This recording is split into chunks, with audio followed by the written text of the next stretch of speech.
This is Kristoph Nolen, and I am the administrator for Greyhawk Online. GreyhawkOnline.com. But you go up and over. Yeah, I'll pass that over. Can't really, I don't want to walk over to I'll take this step, I guess. No, it's better. You go around the back. We don't want to knock Pass into them the down. So I'm at GreyhawkOnline.com, and the thing that y'all are gonna hear when I start talking about it and whatnot is so I guess.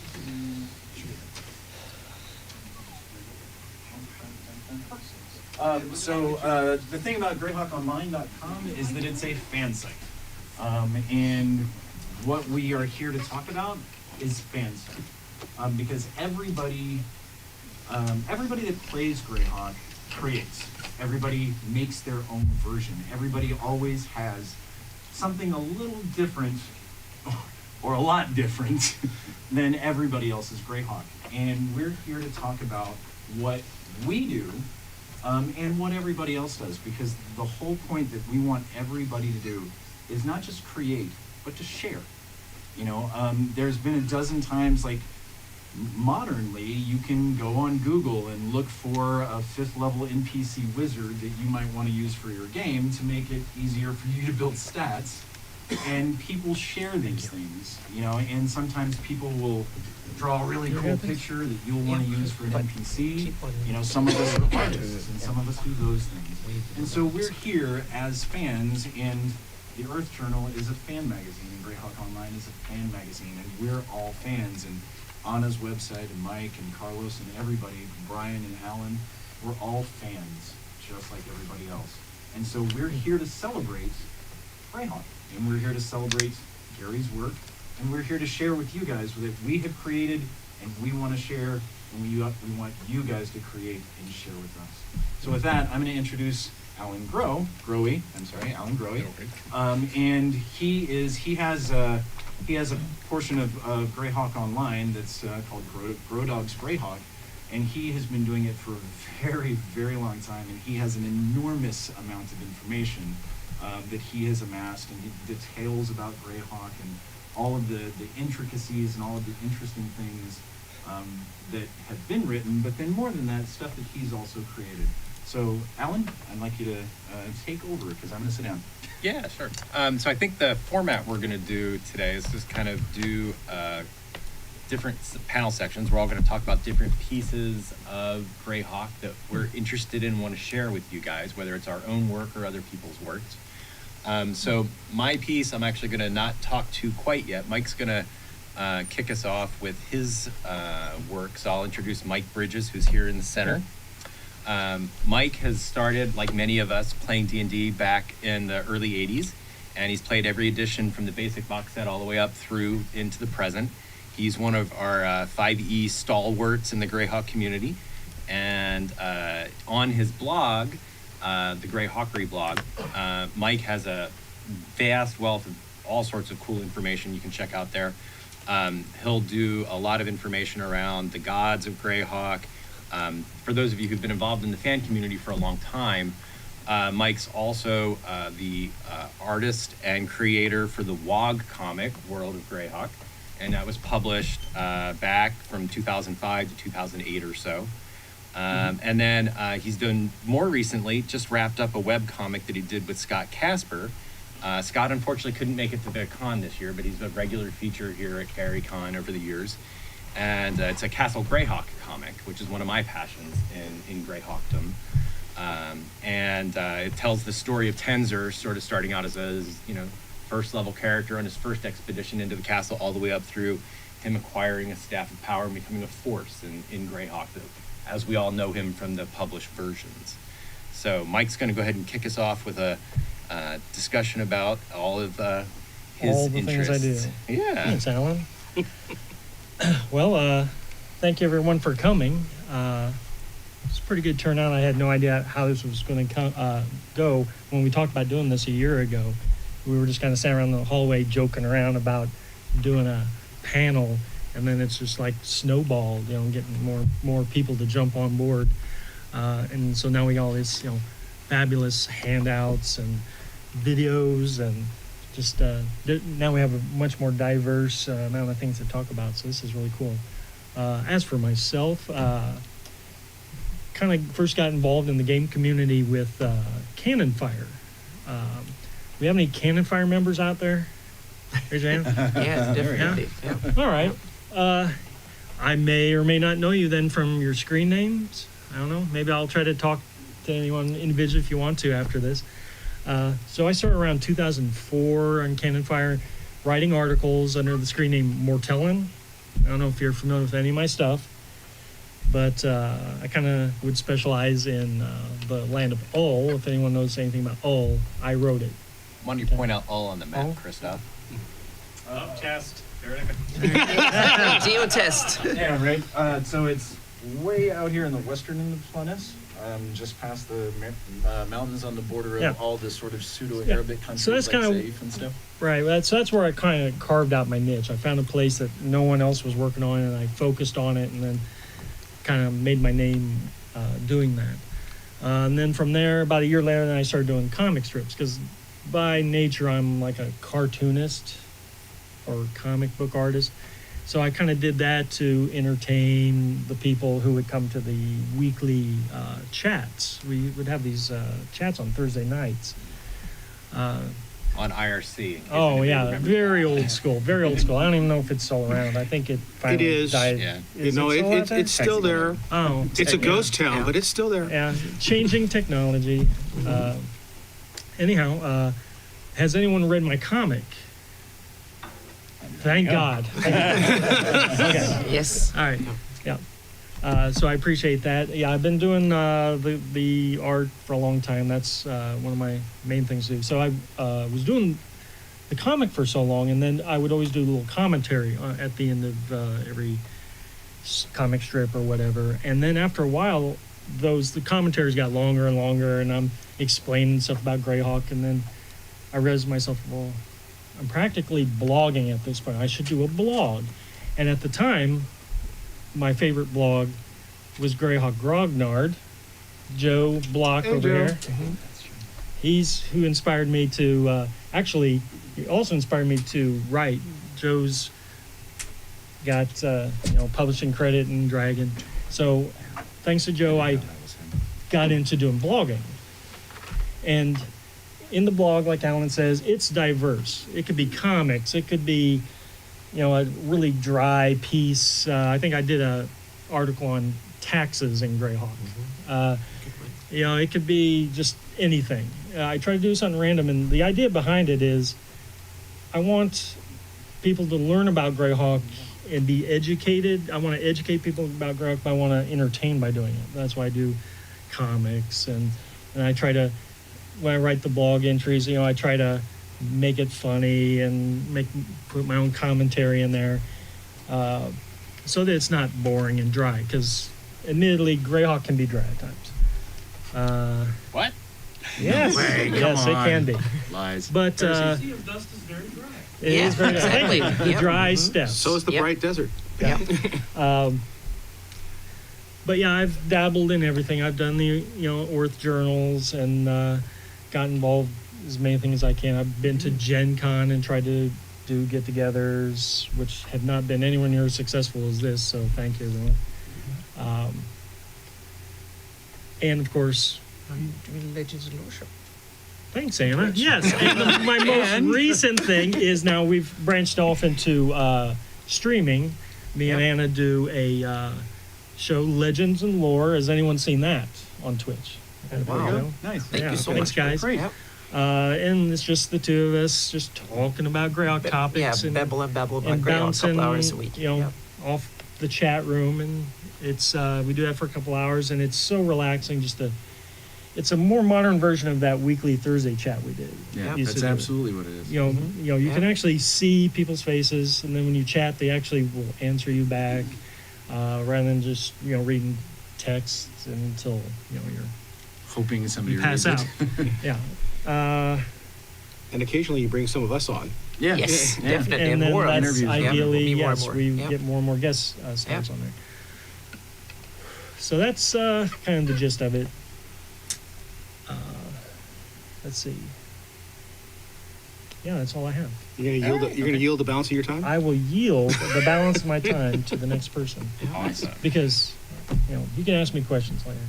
Yeah, so I think Yeah, there were. I think what we'll do is we'll kind of go through and do our presentations and such, and then we'll have questions at the end. But if you guys have something that's kind of burning a hole in your pocket for a question, feel free to kind of Yeah. launch out with it too. We got a pretty Yeah. small I crowd. want to save as much Pretty time as we can informally. at the end.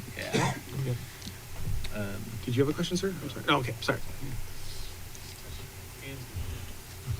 All right, so I think we can go ahead and jump into some of my slides up here now. Okay. So what I thought I would do for my piece of our discussion is kind of showcase some of the cool stuff out in Greyhawk that has kind of caught my eye and that I thought you guys would be interested in. It'll be a little bit hard to see through Mike's head for the bottom of the slide. No, yeah. That's okay. There's nothing Head move. deeply important down Mike, there. go take a nap. Do I need to move? No, you're fine. You're fine. Do you remember- It's totally okay. Do you You're remember good. playing 7-Up when you were a kid? Heads up, 7-Up. Oh, Yeah. right. Yeah. All right. I can take a So, nap right Hannah, now. you want to go to the next slide?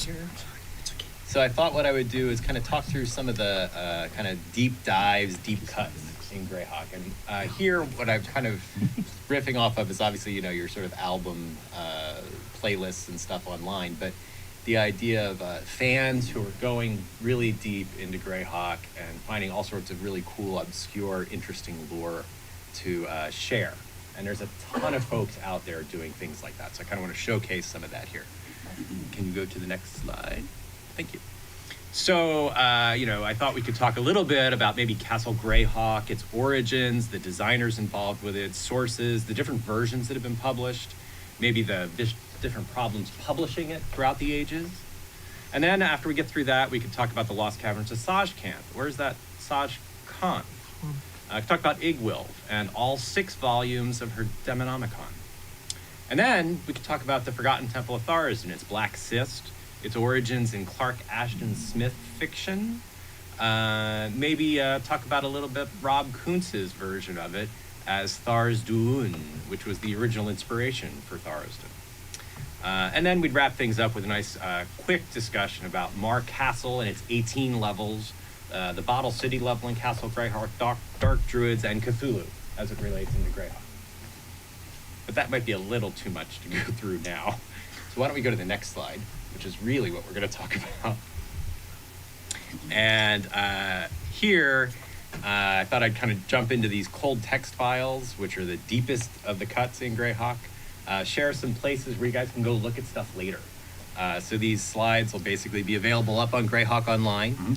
And I've got a bunch of links in there so you can go kind of check some of this stuff out for what catches your eye.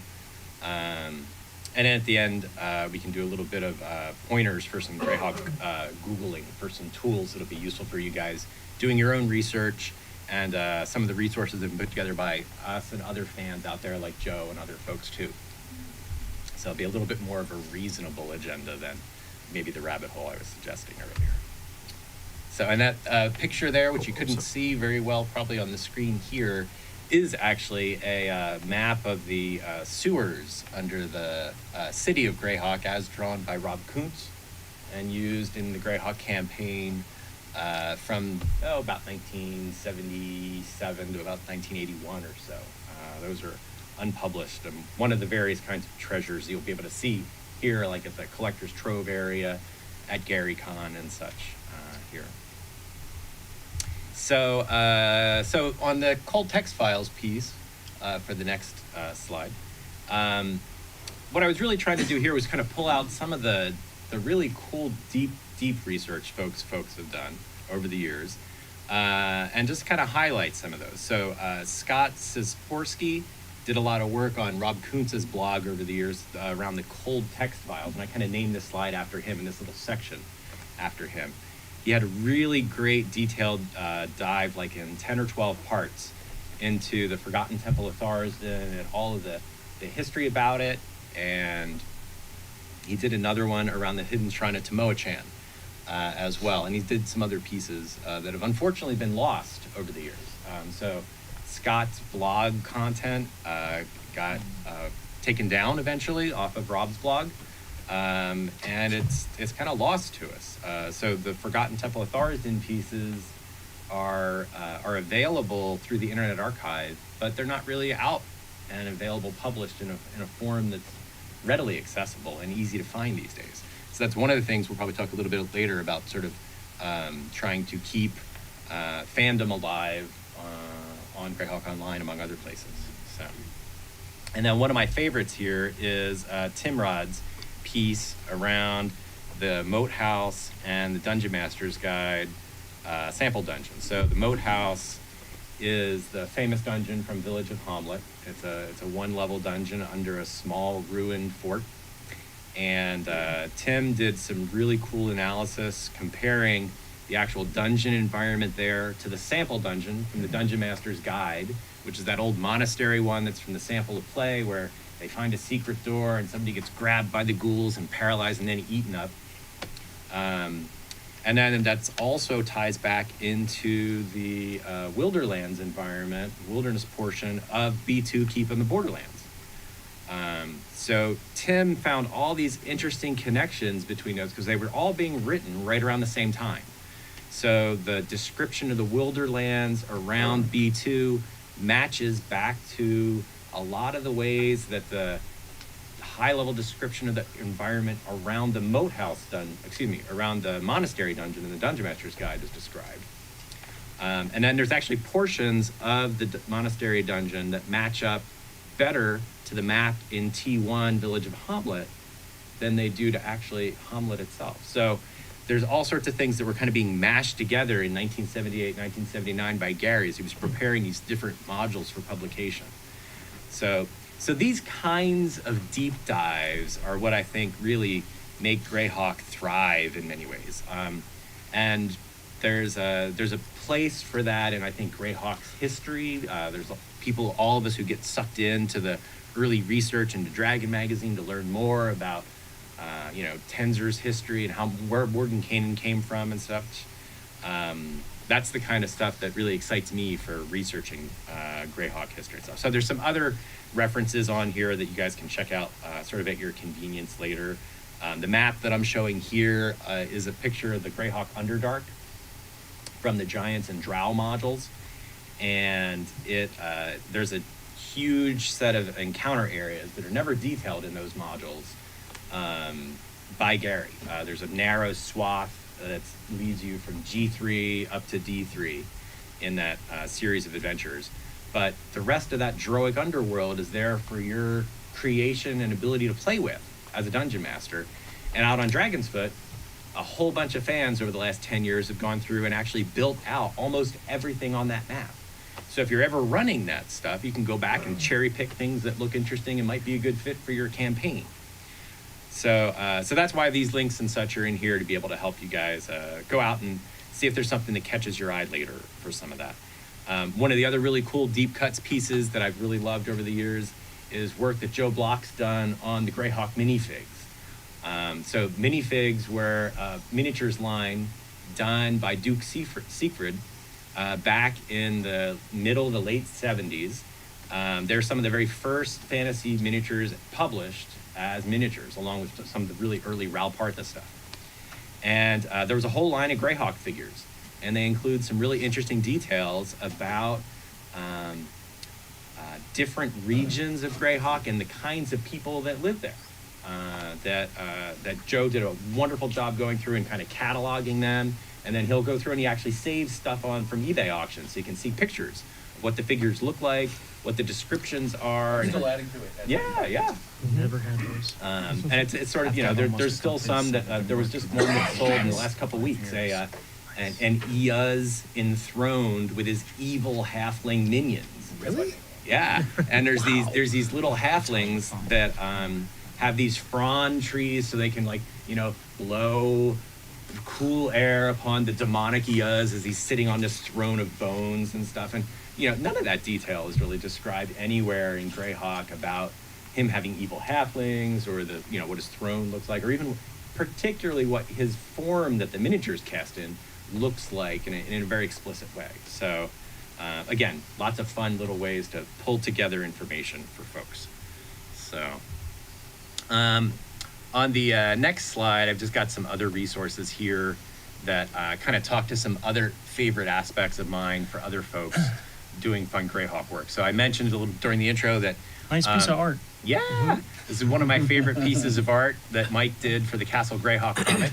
This is in chapter 3, where the kind of mid-level characters now of Robilar and Mordenkainen and Merlin are adventuring in Castle Greyhawk. And one of the great things Scott did with this comic piece is there's I don't think you can see it real well on the screen, but in the right-hand side, you can see the idol from the player's handbook. You probably can't see it from the projection It's very kind of well. dark, yeah. Yeah. I'm sure I can see it on the screen. But it's in profile, so it's the red demon idol from the player's handbook there. So they're about ready to go into that spot and see it. And all sorts of neat little Easter eggs like that are scattered throughout their webcomic. The webcomic's free. You can go out there and read it on their blog, castlegreyhawk.blogspot.com. I think Scott's also compiling the chapters and the like individual PDF things, or it's more, you can read it a little more. Put it on your casually reader or than- something. Yeah. Yeah, Oh, nice. yeah. So, and there's a lot of other really cool resources out there similar. So,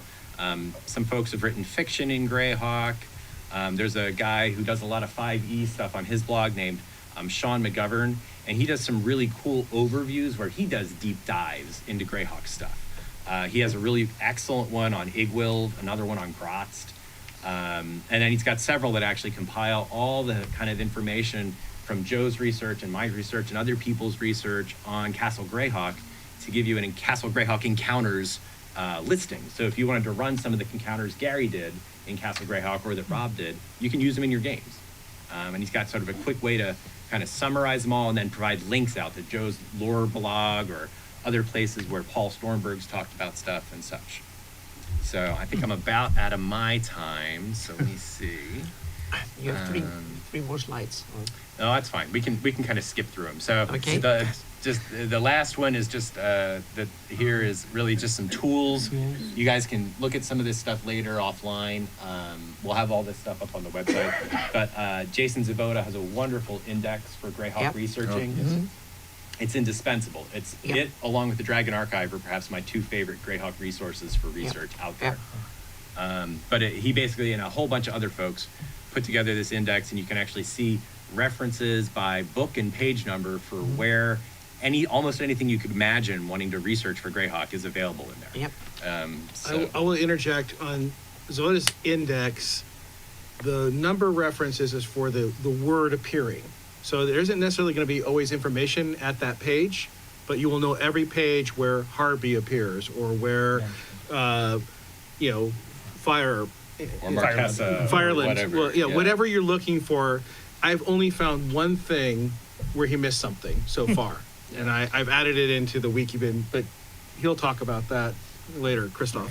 Okay. Yeah. So the only caveat on Jason's piece is that he stopped indexing in about 2003, so new stuff hasn't been appearing in there yet. Yeah. But that's something group of fans could pick up the torch and carry on with. Yep. Hopefully. Yeah. So that's where we'll stop for my stuff. So let's go ahead over to Anna. Okay. So Anna Meyer is our queen of cartography. Okay. You can see obviously the gorgeous map we have printed out here for that. Anna, like many of us, got started with gaming in the early 80s and has been playing Greyhawk ever since she discovered the Folio and Darlene's maps in there. And that's really what inspired her to take up cartography for fun, and which is eventually really kind of morphed into Not just a real job. Exactly. Yeah, it kind of turned into a job. I moved from Sweden to California 8 years ago, and I needed something to do. So I had my Flânese map was kind of 2/3 done or something over the last 10, 12 years as a hobby. And then I realized, what the heck, I just sit down and take a couple of a year or two to kind of finish it off. And I did. And I know Emmy nominated, or before then, Wolfgang Bauer reached out to me and a whole bunch of other publishers and stuff. So all of a sudden I had a full schedule to work on things. So, but now, and thanks to Patreon and the support I've gotten from all you fans and many others, then it's now a third to half my time is devoted to do Greyhawk. So it's so much fun to do it. So I started it 20 years ago in October in 1998, so I think it was. Yeah, that was the earliest bit of the map that is still on the final map today. So, and then I kind of just kept it going and updated and edited, and I've had so much help from all the fans telling me what's wrong, what needs to be added, and so on over the years. So that's all you guys are my quality assurance team. So to tell me all the things that should be there, shouldn't be there, all the typos and all of that. So it's I kind of put it all together and kind of work on it and polish on it, and I will continue to do so because now I get the support to do it. So it's kind of awesome. And now I also put a slide in there saying that now I've started getting into the streaming bit with Mike, and thanks to Shane at the Greyhawk channel. So, and I've also done some mapping streams, and we'll do more of it, especially for my patrons. I will start having a weekly or bi-weekly kind of sessions and talk about what I'm doing, and more from a technical aspect too, because there's a lot of you out there who wants to make your own version of the map, and you want to make all cool maps for your own games. And thanks. Anna, Yep. when is Legends and Lore on Twitch? It's on Thursdays at 8 p.m. Eastern. There we go. Yep. Yep. And we Gotta plug this. and we run in seasons because we get like a burnout, both of us, after like 10, 12 we realize now we need a little bit of a break and do other stuff. So we run like seasons. Maybe we'll run 2 or 3 seasons a year. We'll see. Yeah. We'll see. Yeah, we'll see. But It's Yep. also on YouTube. yes. Yeah. They, Thank you. Yeah. Mm-hmm. Yep. Yeah. Yep. If you want to see it live, watch it on Twitch when it comes out. If you just want to Yep. catch up, YouTube. Right. Yep. Right. So that's a little bit what I'm about, and like you, thankfully we got Tony brought his printed copy of the map here. So this is what I've been working on for 20 years, and I must say that is probably the biggest and most detailed campaign map for role-playing games ever created. And I've seen some of the other ones, and I've done kind of a similar for Kobo Maybe Press. we need to call and Guinness. yeah, so it's kind of, I've seen a lot of other maps, but I don't think I've seen anyone that has this size and this scope and this many things on it. There are thousands of place names and stuff now over the years coming in it, and I'm keep adding them. There's about 300 more since the last version that was 2017 to this version that ended up being 2019. I'm already working on the 2020 edition, might be 2021 before it comes out, and I've already added a few things that people told me the last couple of weeks to put in there. So If you have more suggestions, track Yep. Anna I down think here. we, at the uh, con. yep. I think we found a place you missed while we were in the middle of doing Legends and Lore. Oh yeah, every show we found at least one or two that someone randomly- pointed out in the comments, and something that was missing or that needed to be there. So yeah, and there's also some fan fiction on there too. Mike's all stuff is all on there. So yeah, and you got stuff. Yeah, Jason got some stuff And in your there too. map's out So of date now. yes. Oh, it's out of date now. No. Damn, it's out of date. Just that. Yep. So and I'll tell a little bit about the process leading up to this and some of my ideas in it. And one is like the inspire and inform, so to speak. A lot of maps, when you're out driving in your car, you have a GPS map. That's all about informing you, meaning it doesn't need to look fancy or anything. It just need to take you from A to B. But a map that you use for your role-playing games is as much inspiration as it is information. And I try to strike some sort of balance. So when you look at it, when you plan your games, I want you to kind of look at the map and see, oh, that's where the orcs will do the ambush, and that's the little hill that might keep for my new knight going to be, and that's where the evil cult hang out behind those hills and stuff like that. So you kind of inspire your game that way, but also to be able to tell how many days will the characters travel from city so and so. And now I've added sea lanes to one of the later editions. You can kind of see if my characters are in parties in this port, where can they easily get shipment to and if you study, there are like 2 types of sea lanes. There are the narrow ones, and that's why I simply assume that you go by the coast. You can have small ships where you can take the adventurers and their backpacks and stuff. And then you have the thicker ones for bigger ships where you can take your mounts and all your treasure and hold all your dragon hordes back and stuff like that. So and I have about, what is it, like 20 different, or the whole bunch of different border types. Because in a fantasy world, you have these kind of borders that are diffused, meaning this area, this side patrols in this area, and the other side. And you can, it's not like in our normal world where borders are usually very defined, and you're either in one country or the other country. But in a fantasy world, there's a lot of kind of fluid borders, and there are some borders that are hostile, some borders that are not, and so on. So I try to add some descriptions and stuff to it, so to kind of add to the immersion of the game and how useful it's supposed to be. And then I actually started, I wanted to put my stuff on Cannon Fire back in the day, but I got informed that you can only put things that were like 6 megabytes or something like that. And I told them, well, my map is like 500 megabytes, so that was kind of below the site. So I realized, damn, I need to create my own site. So I kind of did so, and it's been under ghmaps.net. Now I'm actually hosting it under annabmeyer.com, but you can use both URLs to get to the site, so you can still use ghmaps.net. So, but I needed more web space, so now I have like 40 gigabytes, or maybe I think I almost have unlimited on the other account. So I'm up to terabytes of stuff, because I need to build for other stuff too. So there you can download things, and I will post blog posts and stuff like that about it. So. Yes, yeah, yep. So, and there is also an online version of the map now hosted on Easy Zoom, so you can kind of scroll around and use it that way. You might need a gaming rig to actually properly view her maps. Well, sometimes, yeah. That's why I wanted to use the Easy Zoom, because that you can use that on almost any browser. You don't need to have a lot of resources. But the PDF version, especially, it's a killer. That one kills most computers. If you take the whole map, it's with so many. There is like, I think, about 14 million vector objects on it. So if you don't have a graphics card that is really up for the job, then it kind of just stalls for a bit and nothing happens.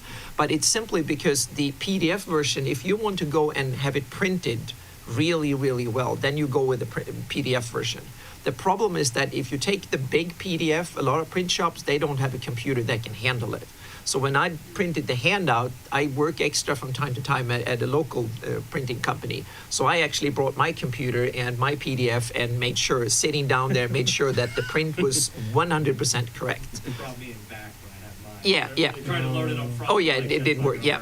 So I brought it with me, and I work at their art department, so doing Illustrator and Photoshop and InDesign work and stuff. So I brought it with me. I brought my laptop with me, and I made sure the whole way. And it's printed on a 1200 DPI state-of-the-art digital printer. So the handout is probably as good of a print you can get on it. So I'm really proud how that turned out. So I need to add a section of FAQs for print shops. On Yes, how to deal exactly. with I'm going to bringing out his write map. that. Yes, I'm going to write a blog post how you can print my maps and advice and so on, and also that you can show, because a lot of printers, they actually say, oh, that's copyrighted, we can't print that. Meaning you have the right, and that's one of the other things. I'm going to talk about one thing before we get into that bit, and I'm running a Patreon. So now I'm going to plug myself just a little bit here for a minute or two.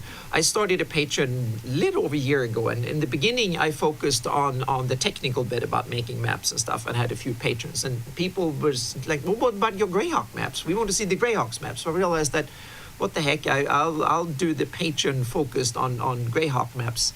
And so I kind of shifted the Patreon into that. And so there are 3 levels. There's like, if you just want to keep touch of what I'm doing and send me a little bit of money now and then so I can keep doing more of it, then you pledge $1 a month.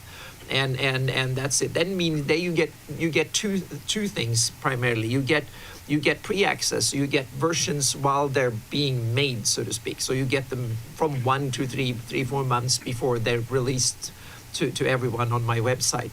And you also get to tell me what to do, because it's my patrons that will be polls and stuff. So now the next couple of months will be on my Patreon what I'm supposed to do next year. So what you want me to concentrate. So that's the other key advantage. You get to tell me what to do, so to speak, what I should work on. And then there's the next level is $3 a month. Then you get my personal campaign stuff. So there will be a lot of extra, because I have an experimental version of the map that has a lot more features and stuff that is my personal campaign stuff. that has way more stuff on it than the public map. Hard to believe. Yeah.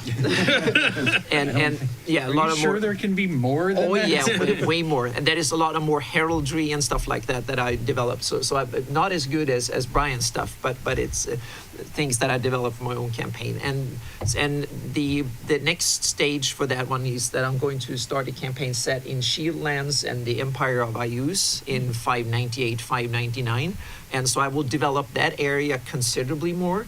And a lot of that, I realize now that I'm reading I Use the Evil and a bunch of other stuff that I actually missed stuff. So for the 2020 edition, some of that campaign material will spill over for the other one.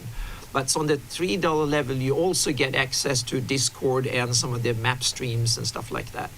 And then there's the $5 top level, and those for the ones that want to have all the background stuff, meaning you get all the source material as I'm making it.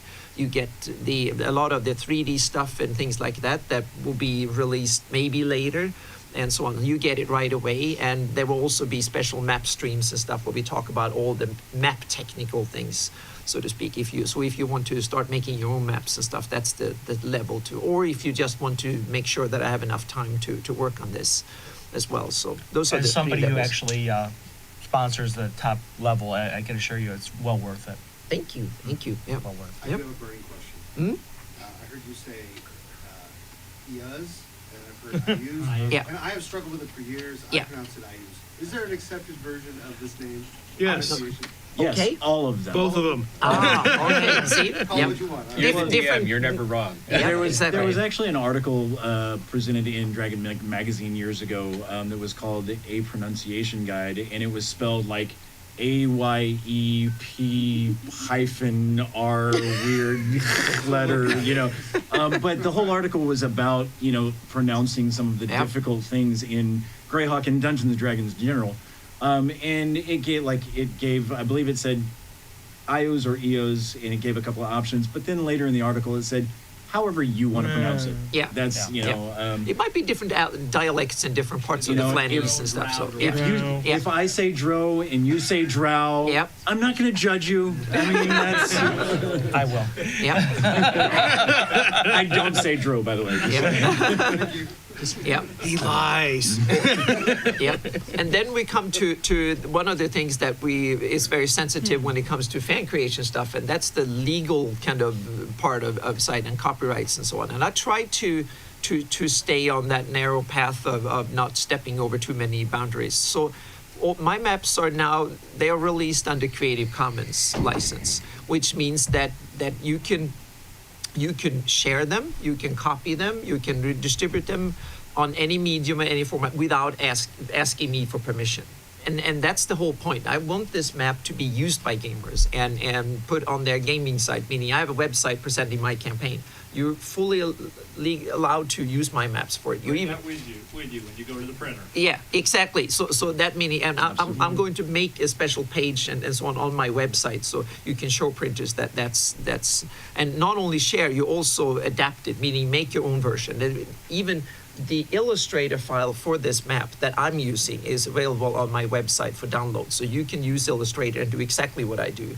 So If you yeah. have the computer Exactly. If capable. you have the computer, I was going to say yes. Yeah. And that's one of the key things that I'm going to work in the future to see if I can shift in using other software that are open source, cheaper, easier to use. So that's one of the things that there will be more versions of it, and I will start. But I'll come to that a little bit later. Can I Yep. just interject something on the Creative Commons license? Is that if you're a creator like us, and you want to share it with the world, and you want it to continue to be shared should you pass on or whatever, please consider using this on your material so that it doesn't disappear from the world. Because American copyright is pretty brutal. If you don't specify who inherits it, or if there's not a Creative Commons on it, literally it's locked away for 90 years. Yep. And so, and especially with derived works like we're doing with Greyhawk, that Creative Commons license is godsend. Until something happens in DM's Guild, that's our means of sharing with each other and not running into a lot of legal hassles. Yep. I am not a lawyer. Please consult one before you use this. Yeah. What's that, Joe?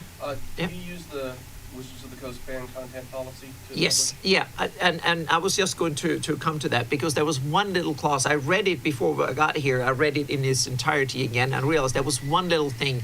You have to put a little note That's on what the I map was- saying. yeah. So I'm going to put that little note somewhere on the map the next release. That was the only thing that I found that I didn't comply with the fan Most creation. people And don't even realize it exists. yeah, yeah, Buried on their website. yeah. You'll yeah. actually find in the Earth Journal number 28 that y'all are all holding, that fan policy statement is actually there. Yep. And I appreciate you asking because that's one of the very important things that we want to cooperate Yep. with everything that Wizards is doing because Greyhawk is their world just as much as it is ours, and it's important for us to use their fan policy. Yep.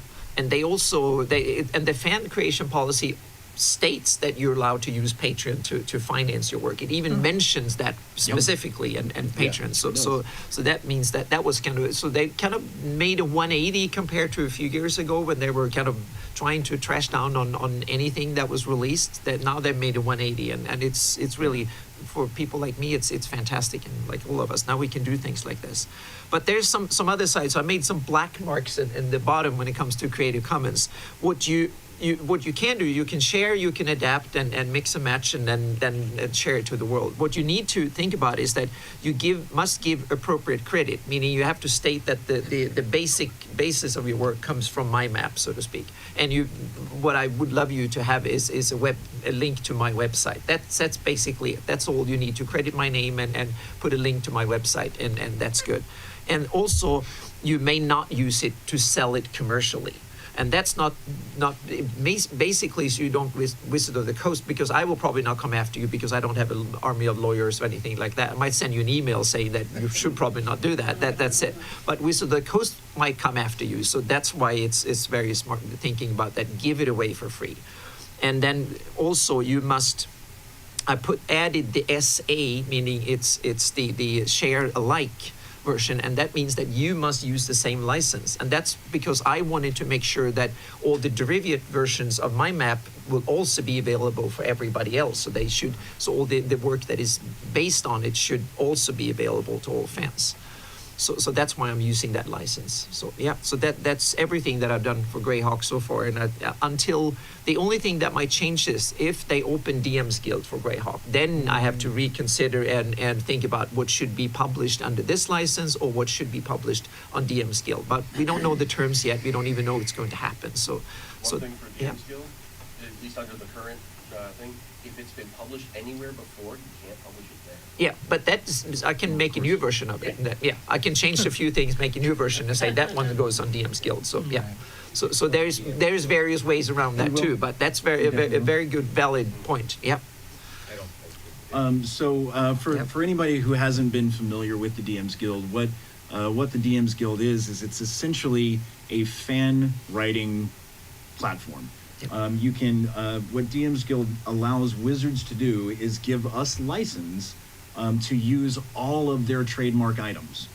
We can use the words Greyhawk. We can use the words, anything on this map. Wait, no, Anything there. we can't use Greyhawk. We can use the things that were released, so we can use. No, okay, let me clarify. Yeah. So what we're hoping to do is that they will release Greyhawk for the DM's Guild, because right now we can't. And that's why she's talking about we're using the Creative Commons license, because we can't use that platform. But there are already others there, like the Forgotten Realms has the Flaness, and Ravenloft is there, and Eberron is there.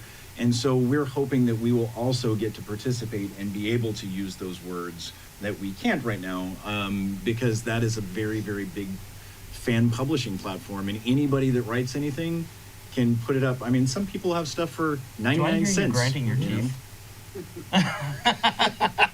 There was a question? Can you talk about the obstacles in front of you to be able to do that? Actually, that's a great segue into Yeah, I think- Carlos. I have a couple. We'll of talk about that in a moment. Yeah, maybe I'll go over my time. I have a couple of more slides to show, but this is something we should dig into on the Q&A session too.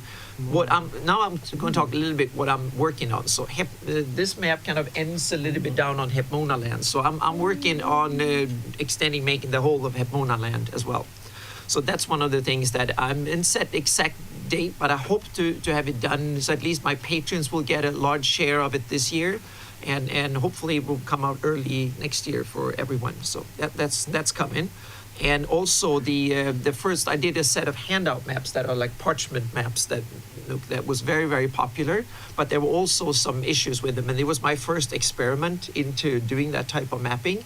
Hugely successful. I have thousands of people have downloaded them. I've got hundreds of emails and a lot of good criticism. So I'm going to go back and rethink them, and doing a handout maps 2 is coming later this year, a set that will be higher resolution and they will be layered, and they will be much more functional than the first set. But the first set is available from when I get back home from the convention for everybody. My patrons have had them. Now they're going to be available for everybody. It's a couple of hundred different versions that looks like maps that your characters can kind of buy in a big city and carry around, so to speak, and have in-game. And it's also coming, I'm working on the Flannery's 576. This is, the reason I set this at 598 was simply because my campaign was set in, I played my campaign, but I realized a lot of people, they want to have the classic version, the political situation from 576. So I'm working on that. So there will be a 576 version of this coming out too. Yay. Yeah. What's the difference between the two days?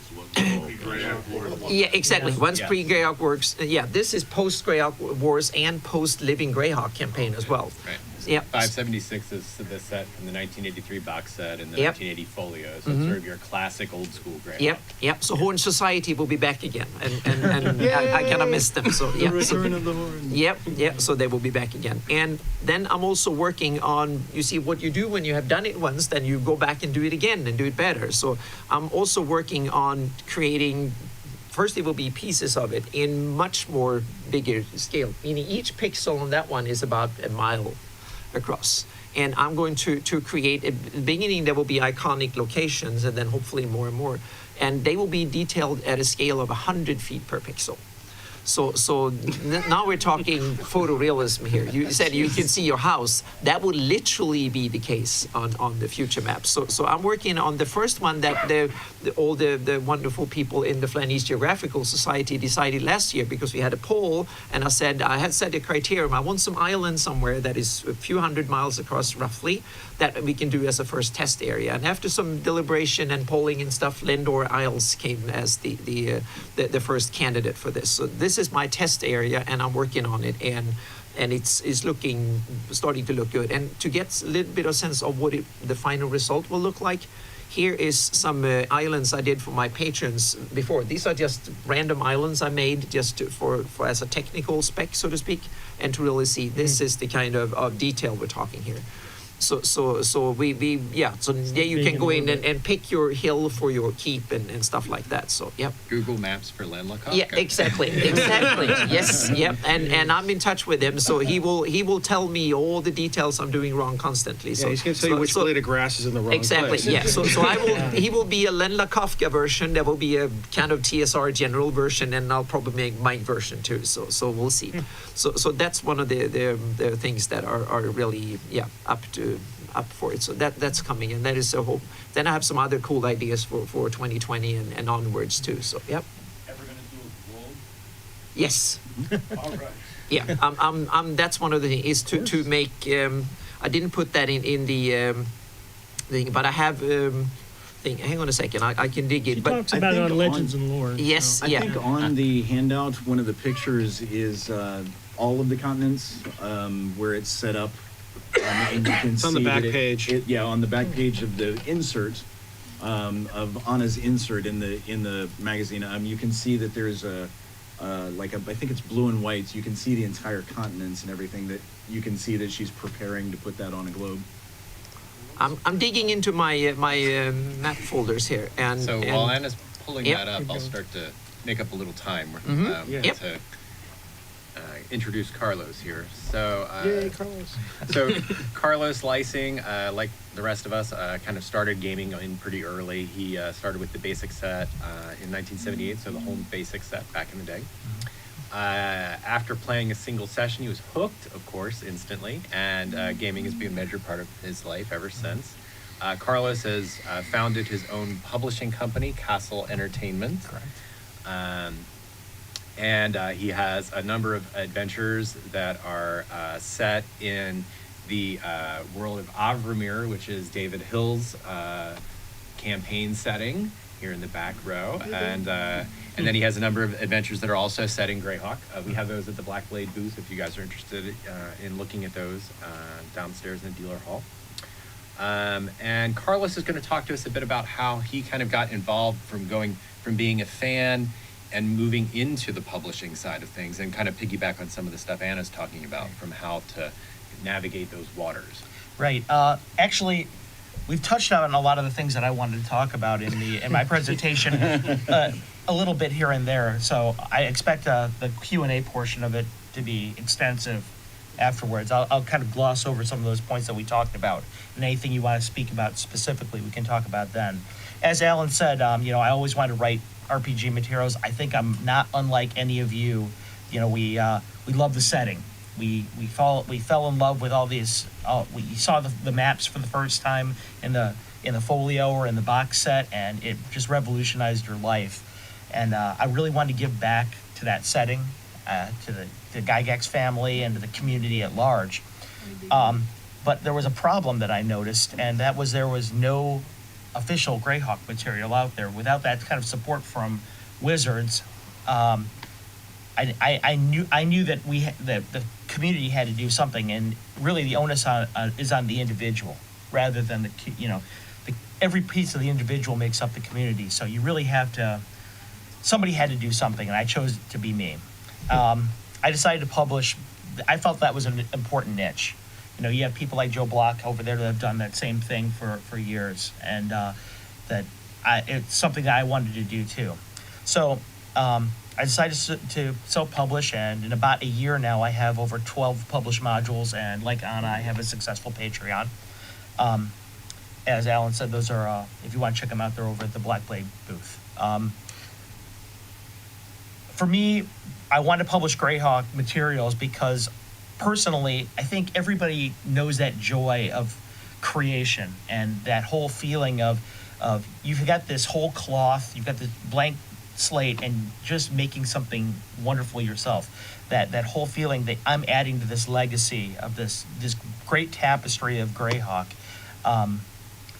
But when you do that, of course, at the same time, you have to have respect for the IP that you're dealing with. And as Anna talked about that a lot, there's a lot of small pitfalls you have to do.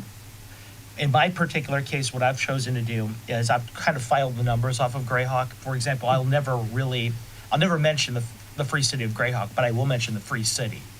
I'll never mention Igwaliv, but I will mention the Witch Queen. These are all euphemisms that we've used for these characters for years and years and years. And there's a long tradition going back to that. Rob Exactly. Kuntz has done it for years. Yeah. Jerry's done it himself. Joseph did it with Castle of the Mad Gary's done Archmage, it. for example. So, this is something that we've had as a tradition for years and years and years within Greyhawk, and I'm keeping up that lineage for what I'm doing. You've got complete creative freedom when you decide to write something for the setting. You're making the canon that you want to see. So that's another reason why you might want to go ahead and self-publish. Of course, there is the whole, but it basically comes back down to the love of the setting. If you have that, if you have passion for the setting, if you want to create something enduring for the community to enjoy, that's really everything will follow after that. To me, that's the number one thing, and Anna's demonstrated that. Mike has demonstrated that in our talks. It's a constant theme that you'll see. You have that passion and you translate it to actually a finished product. And there's a lot of places that you can go ahead and you can do this self-publishing. We talked about DM's Guild. There's a lot of pitfalls in dealing with DM's Guild. Unfortunately, in Greyhawk right now, it's not even an option for. So eventually, I think it probably will become at one point in time an option at DM's Guild, but at the same time, there's other ways that you can get your stuff out there. Drive-Thru RPG is one way that you can go ahead and you do that. You can do it through Lulu, which is a publishing company who I particularly use for my books. They do a great job in quality. And when people go to these sites, you can set them up through Lulu or Drive Through RPG in such a way that people can download your product, and whether it be a PDF or whether it be a published, an actual physical copy. And it's become I'm aware now that Greyhawk fans want the published copy. So we all like the feel of the book in our hands. You know, it reminds us of, you know, looking through those old Gygaxian manuals. So everybody really seems to want that. So I would highly recommend that as a, make sure that you offer a printed version. But as I said, Drive Through RPG and Lulu are options. Patreon is another option. Anna spoke about that to some degree, and I have a Patreon myself, and people that subscribe to the Patreon actually can get the modules before anyone else even gets a look at them. As I mentioned, I have 12 to 14 published things right now, but only about 6 of them are available to the general public. The patrons get the first crack at it, and then as time goes on, everybody else can buy them over through people like Black Blade or through our website, our soon-to-be launched website. Which brings me to the last way that you guys can go ahead and get your message out there is through your independent website, annabmeyer.com, or Greyhawk Maps, or ghmaps.com is a great example of that. So you might ask right after that you've got all this material, you've got your broker, you decide where you want to go. How are people going to find these books? My recommendations are, the first off, publish as fast as humanly possible. There is something to be said for the shotgun effect, that you shoot that shotgun and something's going to stick on the wall. But an author with a deep bibliography, you know, maybe it even spans through multiple settings and projects. They tend to hold more cachet than your guy who has one module out there singing out in the digital wilderness. I would also recommend, and I can't recommend this enough, eye-catching book covers. Art sells big time when it comes to your products. I think you guys we all know the old, the truism about, don't judge a book by its cover, but we all do. Let's face it. Especially in gaming. Especially in gaming. Yep. You know, you see, if Carlos goes ahead and draws his cover of his book, it's a lot different than when Jeff Easley draws the cover of my book. And you guys all see it and you go, whoa. Yeah. Jeff Easley. Jeff Easley, yeah, absolutely. Don't be afraid to use deviant art either. I had a cover. Oh, yeah. I found a perfect piece of art. I emailed the artist and said, how much to use it? $15. Okay, take it. Absolutely. Yep. Yeah, there's a lot of different I use deviant options. Yeah. There's a lot of different options to get Yep. artists.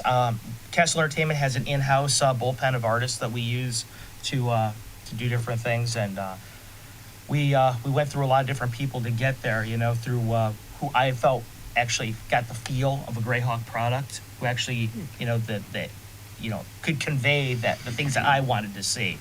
So it sounds like a something that should be taken for granted, but also great writing.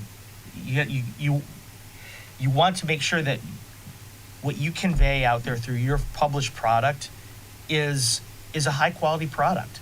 Don't cut corners. Make sure that you do your research. Make sure that you put your best foot forward, because anybody who reads your books, anybody who sees you for the first time, they're going to judge your product right away. And if they hate my first module, the chances are pretty good they're not going to buy the second. So be very careful about what you guys put out there, and make sure it's a quality product, because you're building your own brand when you do that.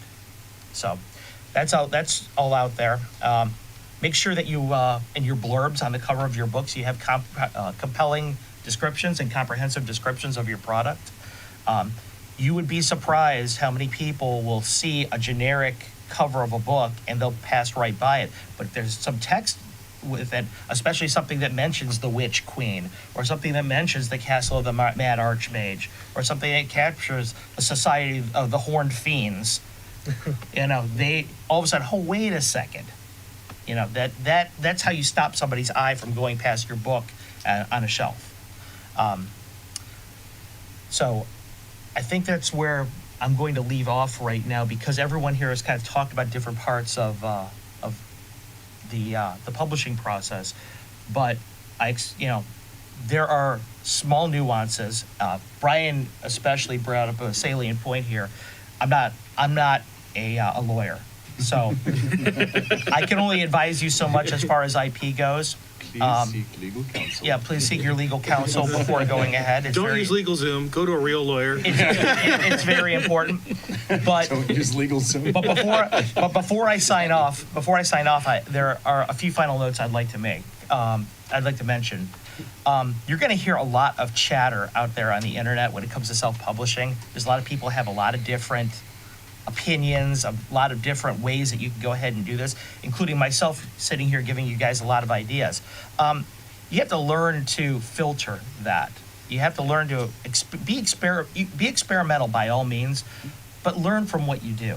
And take everything that you read with a grain of salt, because there's a lot of ways that rivers get to the ocean.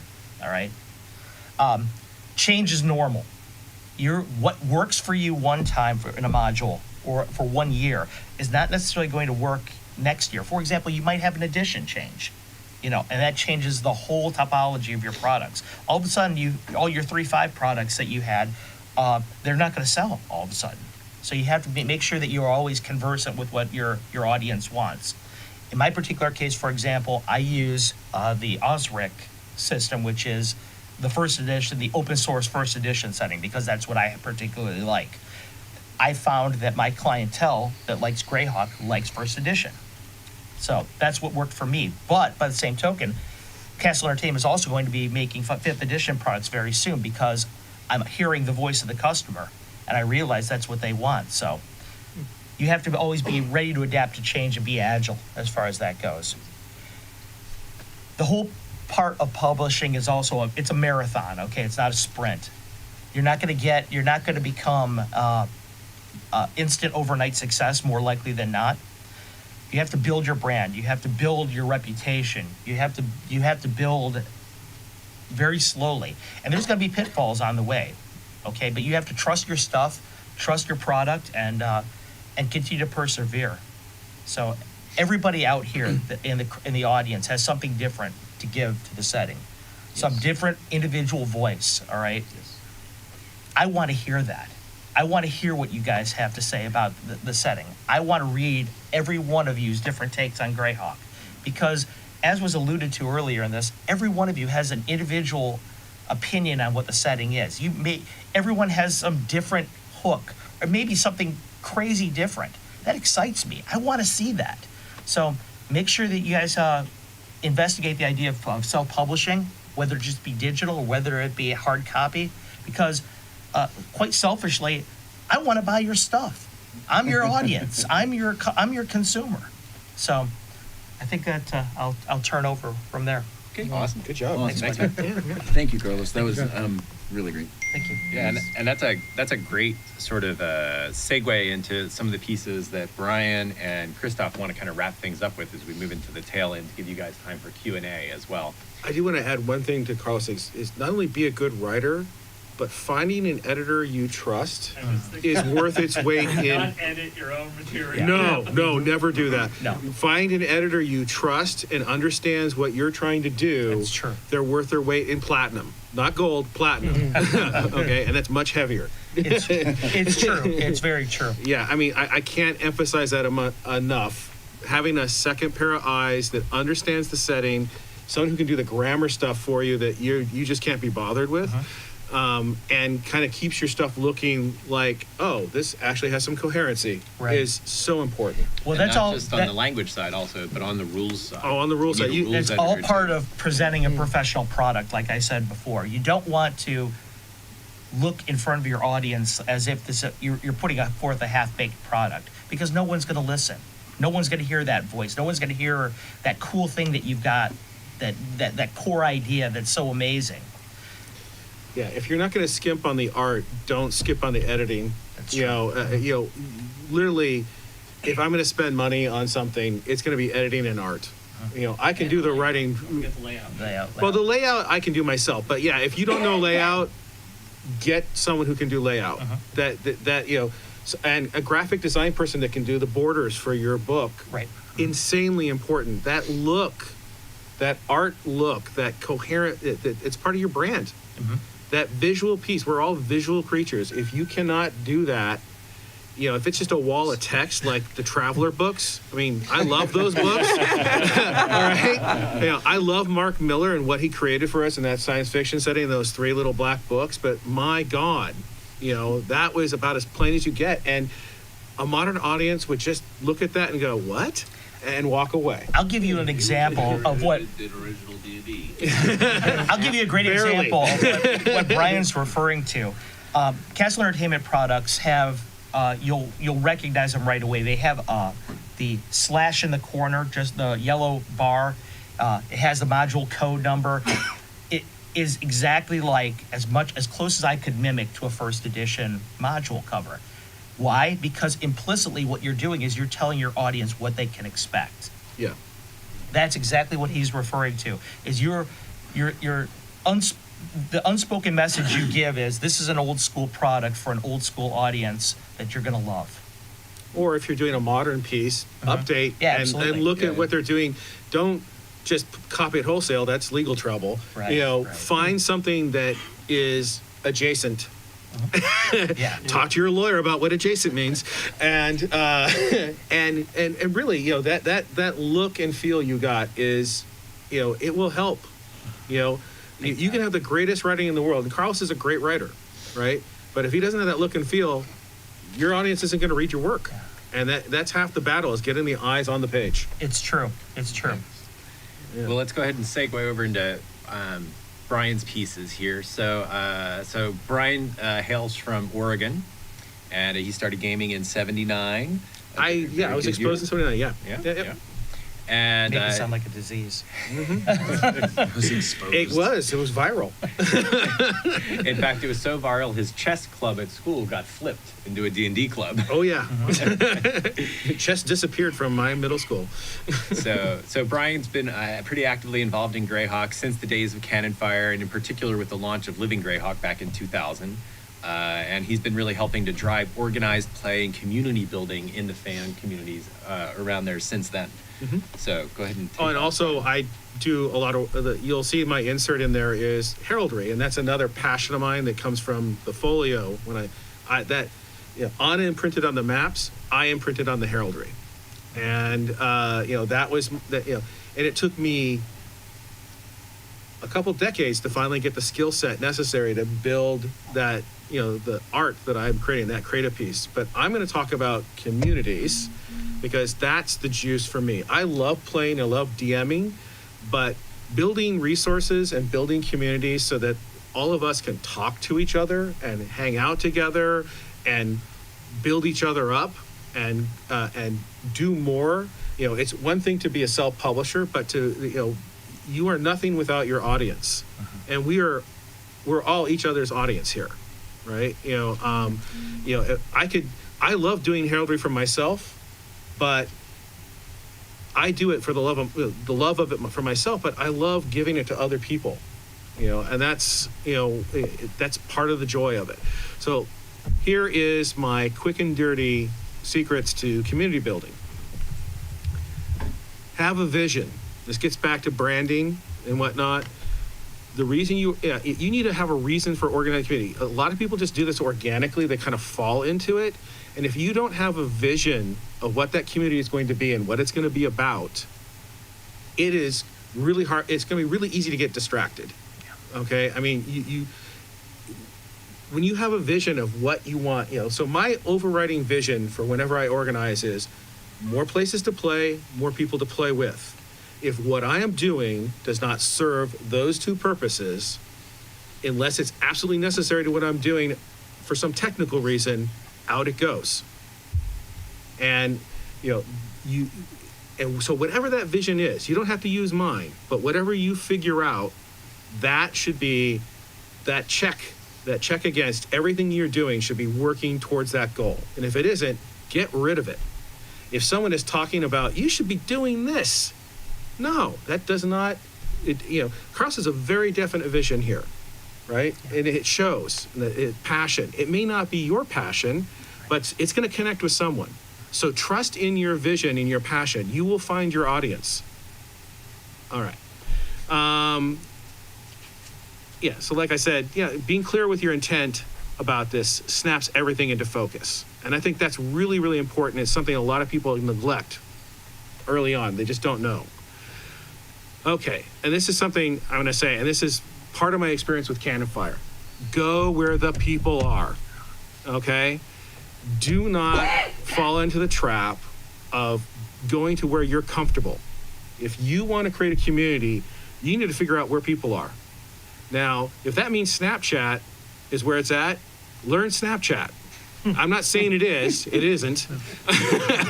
But, for me, I started out, when I first started organizing for Living Greyhawk, we were using Yahoo mailing lists, okay? I mean, talk about primitive, right? But we made it work. I know. I mean, I did IRC. I cut my teeth on helping people. I helped moderate an IRC chat for the Farscape science fiction program. And I learned a hell of a lot from the main woman who ran that IRC chat about how you run moderation. I still use what she told me today. And we'll get to that part as well. So knowing where you can reach people, if that means learning a new technical skill, do it. I dove down the rabbit hole of Discord about 4 months ago. Yeah. And I mean, it was like a 1 month dive into some stuff I didn't know I wanted to know and actually didn't. But that's where people were. And once I understood it and got conversant with it, I could build a community around it. I can do Facebook groups in my sleep right now because I've run so many of them. But Discord was a new thing. Twitch is a new thing. I'm not really comfortable with Twitch yet, but I'm going to learn because I'm going to probably wind up broadcasting. Get out of your comfort zone. Go where people are. And, whenever possible, make connections with disparate groups that aren't necessarily your jam. Reach out to people. For instance, I've reached out to the guys that do Rennaissance campaign. Right? They're struggling. They just don't have the numbers that the Greyhawk people are, and the people just aren't as passionate right now and creating. There's like a couple people, and they're really struggling. So I reach out to them and just try to give them encouragement. And that's so important, cross-pollinating, getting ideas from people. Do it. Now, this is another important part. Provide a safe and welcoming environment for people to come into. I mean, what that means to your group, you're going to have to determine that. I'm not going to tell you what a safe and welcoming environment is. That's group to group, all right? But what that means is set expectations for your group and how people are going to interact there. Don't just let it happen organically. That is a recipe for disaster. You can get away with it. I've run groups as small as a couple dozen, and then I've run groups that are 3,000 to 6,000 people, international. And I can tell you, when you have that many people, more than one person's going to have a bad day every day of the week. And you're going to have to be moderating those people. And you have to have clear expectations of their behavior on your group, because it's just going to happen. People are people. And I'm not saying there's bad actors there. It's just they're having a bad day. And you're going to have some compassion and kind of walk them through it so they can come back to the group and not flame out. Allowing a toxic culture to fester will kill your community faster than anything I know. Again, what that toxicity is, you're going to have to determine. And again, this comes back to expectations. But be aware. Don't let people that are in violation of the group culture and the group norms you've set up continue to operate. There needs to be consequences for not being part of the social contract. All right? And I'll say this, for anyone here who's conflict averse, which I used to be, that is a really hard piece to do. No one likes to be the bad guy. And you just got to realize you're not. You're there to protect everybody else. That's your job when you're building the community. The internet's resting state is toxic. Yeah. And the reasons my communities are calm and welcoming is I do a lot of work up front. I will say that expectation building will do a lion's share of the lifting, and you will not have to I only rarely have to moderate people now. And it's usually, and here's the thing I'll say is my moderation is corrective, not punitive. I never moderate someone in public unless I have no absolute choice. I always take it private. I set the expectation that I'm not going to talk about, I don't allow people to talk about moderation that they've been moderated on in the channel, and I don't talk about them being moderated in the channel. I always take it private. You got to allow people their dignity. You know, And this is all a learned skill too. So Right. this is something like new technologies you can work on and get better at. Right, and it takes practice. It's gonna be hard. You know, your instincts are gonna be when someone pisses you off, bring the hammer. You know, and you know you have the powers of a god when you're an admin, and you have to be judicious about it. And you have to, and I'll say this: transparency is your gold standard. If you are not super clear about what's happening, you know, without violating people's privacy, and people don't see that you're acting in a forthright manner, you have no moral authority in your own group. And that, again, that will just tear you apart. The second part is you can't do this yourself. Find natural community leaders and creators around you and help them along to carry the load with you. If you do it yourself, you will just burn out. Carlos has a team of people helping him doing art. You know, it is not just Carlos by himself. I'm not really sure what Joseph does with, are you by yourself or do you have a group? I've got artists and editors. Yeah. So you got, again, you're not an island. You'll never be able to, like, I can do a lot of things, but there are some things like, I'm dyslexic. I'm going to need an editor to deal with my writing, period. I can't do it without Bryan. Like I do Greyhawk online, and sometimes it just frustrates the crap out of me. And Bryan is a sounding board for me, even outside of editing, outside of art, outside of mechanics or rules or printing or anything else. Bryan is like support for me because he just lets me talk to him. And when somebody in a chat room just irks the crap out of me, he lets me vent and blow up. And he goes, "You'll be all right." And 15 or 20 minutes later, I'm like, "You're right, I'll be okay." Yeah. It used to be when someone irked you in person and you had to walk away, you would go blab and do what we do on Discord now in the bar. You never do that you never embarrass someone in public in front of everybody. You step away, get yourself under control, figure out what your response is. So in my therapeutic process, there's this thing called energy matching. If someone comes at you super angry and crazy and their energy's all around you and you start to absorb that and reflect it back at them, you're done. Step away from it. You have no obligation to have a stand-up fight with someone. Walk away from it, get yourself, again, come back to that vision. This is more places to play, more people to play with for me. And that's what carries me through. And then I have that adult conversation with that person when I can be calm. Because, I get my calm damaged all the time. As much of a sounding board I might be for him, I need my sounding boards. Because, there will be someone that will be the burr under my saddle. You always will find your nemesis out there. Yeah. They're just waiting for you. So finding community leaders, so reach out to people, ask for help with the things you can't do. I kind of talked about that. Seek permission to use other people's creations. This kind of comes back to being a good steward of IP, being a good steward of the community. If Carlos creates something and I want to use it, I'm going to come talk to him. When I created my heraldry, for the longest time, I would just see my stuff pop up, altered and whatnot. We didn't have Creative Commons when I first started this. And now, if I can get that set up under that way, that's what I'm going to do, because I want people to have an expectation when they use my stuff. I want you to use it, but credit me.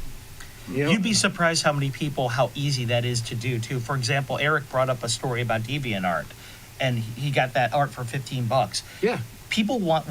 In the community, generally, people want to help you. So you'd be surprised, actually, how easy that part is. Yeah, it costs you nothing to ask, right? I remember Ian World had these new banner icons, and I literally saw a piece of my art that had been incorporated into it. And I tried to talk to someone. I couldn't find anyone to say, hey, they're using my art without permission. And, they don't have the rights to that.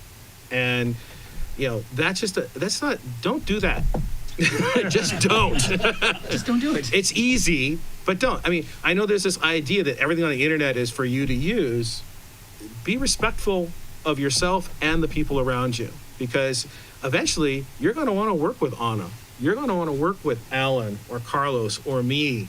And if you're not, and if I look at what you're doing and you're using someone else's stuff without permission and you're being very cavalier about someone's IP, I'm not going to go anywhere near you. Also consider World does do a good job though with. They're better now. Yeah, it was just like Say that- yes, yeah. Also, consider the optics of it for a second, okay? You're Yeah. looking through a book and you see something that you know you've seen before. What does that tell you right away? And there's no attribution. There's to no it. attribution. You know, you've seen it right away. You could right away. You've got a negative perception of the product. You don't want that. Yeah, Don't do it, like he said. Don't do it. Yeah, and for God's sakes, credit the contact, like he said, for the creatives who made them. It's so important. Even if they're not charging you for it, credit them. They will be so grateful that you're getting the word out for them. Okay, so let's talk about adopt best practices.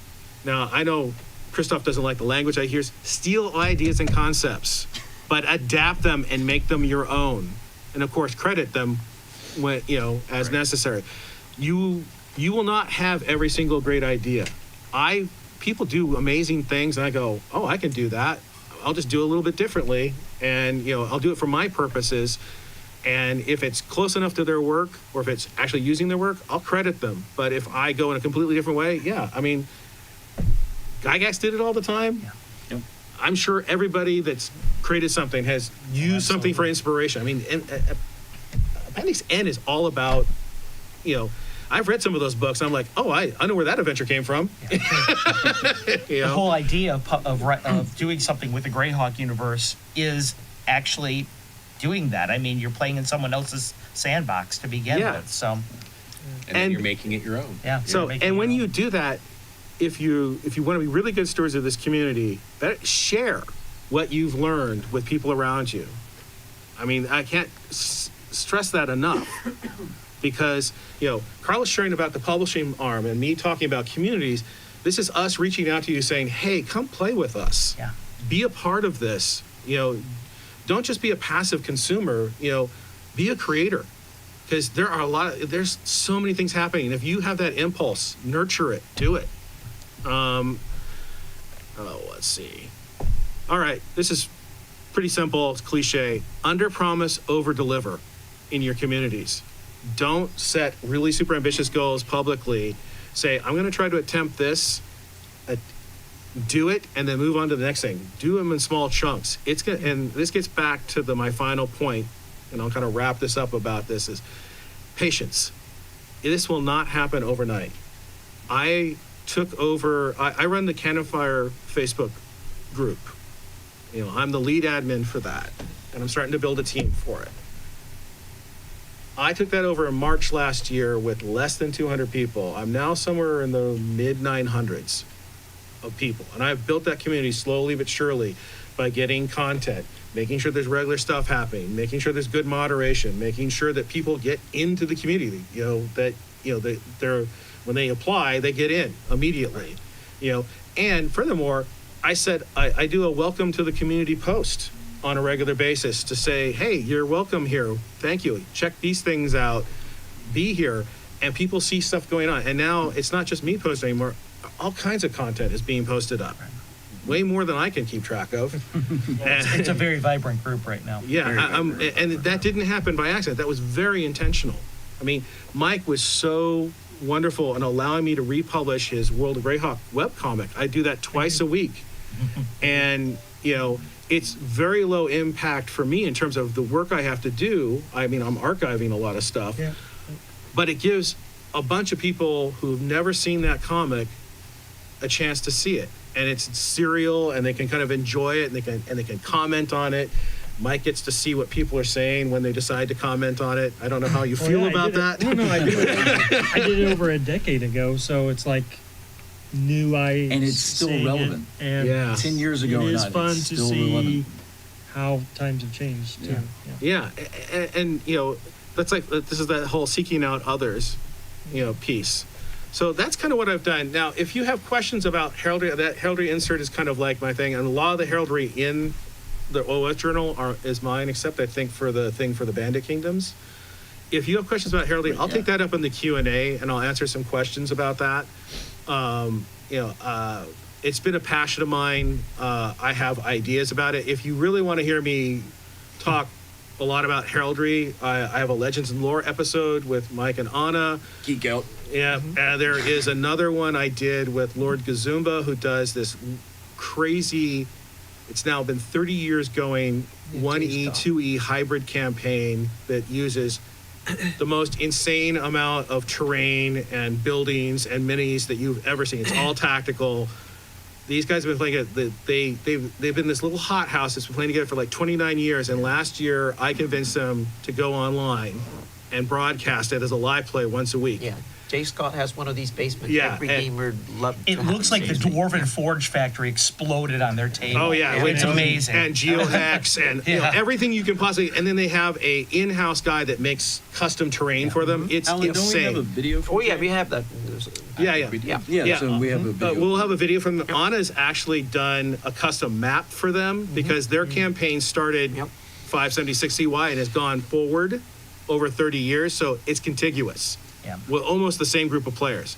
That's how crazy this thing is. Sure. And I did 2 adventure cards for them too. right, and I just did a bunch of heraldry for them, and some of the heraldry is actually in this handout that I did for them. And I did an interview with him, and we kind of talked about heraldry and what I did for them. Jay's a great guy to work with, and I'll be doing some more stuff with him, I believe. And yeah, this is, the great thing about us all being here, we're not just individual, we're all cross-pollinating. We're all kind of supporting each other. We're all trying to help each other lift everything up, because when WotC, and I will say when WotC eventually opens up Greyhawk, and gives us a safe harbor to publish in, you'll have to make a choice like Carlos. Do I want to be in that safe harbor or not? But if you do, what we're doing right now under a lot of constraints is going to evaporate. Yeah, and so get ready, folks. This is a good time to be a Greyhawker. Right. All right, I think I've said my piece. That's a great segue into some of the stuff that Kristoph is going to kind of wrap things up for us with. So Kristoph really is the artist, one of the artists among us, and he's technically trained as an artist and architectural drafter, and he's been doing artwork forever, since he was 9 years old. He's in deviant art, and he has a master's of illustration. So he's been all over the world, kind of like Anna. He's a native Texan, but he's been out in Thailand, Alaska, Sweden, and he is the administrator behind the newly revamped and sort of re-envisioned Greyhawk Online. Yes. And part of why we wanted to be able to do this seminar and kind of bring you guys all together is to be able to help pull you in and let you know what Greyhawk Online has to offer to the community as a whole. And take it away, Kristoph. So as Alan said, I'm the administrator of GreyhawkOnline.com, and everybody's here because we like Greyhawk. I mean, there would be no other reason that y'all are in this room. Greyhawk Online has been around for about 16 years now, and I'm not the original administrator of it. It was originally founded by a fella named Isaac Haywood, who's a really great guy, and we've talked kind of intermittently, we've hinted at or whatever, the Living Greyhawk campaign.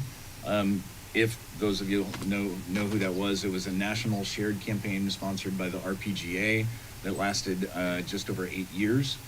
And Isaac was really big in that. And he was really heavy into third edition and stuff. And then 4th edition came out. And he wasn't so enthused. And so like a lot of other fans, Isaac kind of got tired and didn't want to do that anymore. And so because of that, Greyhawk Online sort of had a very long down period. And until recently, if you looked at Greyhawk Online, it kind of looked like it was designed in the 90s. It was because it was designed in the 90s. Yeah, it was definitely Web 1.0. Yeah. Or maybe Web 0.5. And so I just randomly one day I was curious, and so I looked up the registration to see about it and whatnot, and it was about to expire. So actually through Alan, we got in touch with Isaac, and I've actually known Isaac for a long time. I didn't have current contact information for him anymore, but he had asked me to do artwork for him for years ago, and so I knew him, and so Allan got in touch with him, and I actually offered and said, I will buy this from you. Please don't let it expire. This is a huge piece of Greyhawk history, and it's a very important name, for fans to be able to use online. And so Allan talked to him for me and whatnot, and Isaac said, you don't have to buy it. I'll just give it to you. And so we got it transferred and whatnot. And so now the big basic thing about Greyhawk Online is create and share for the world of Greyhawk. We want to see what people do. We want to see it doesn't have to be a complete adventure. It doesn't have to be these amazing maps. It doesn't have to be, anything famous or big or whatever, because every one of us has either asked or okay, I'll ask the room, how many of y'all have played in Greyhawk as players? Now, how many of you have DM'd in Greyhawk? Exactly. So every one of us has either asked or been asked to play. And we get asked to do different things. And sometimes somebody will say, hey, I bought this module, but sometimes it's just hey, would you run a little game for me? And sometimes we design our own things, and we make our own games at home. And so there's no reason that we shouldn't just share it with our close friends. We should share it with all our friends.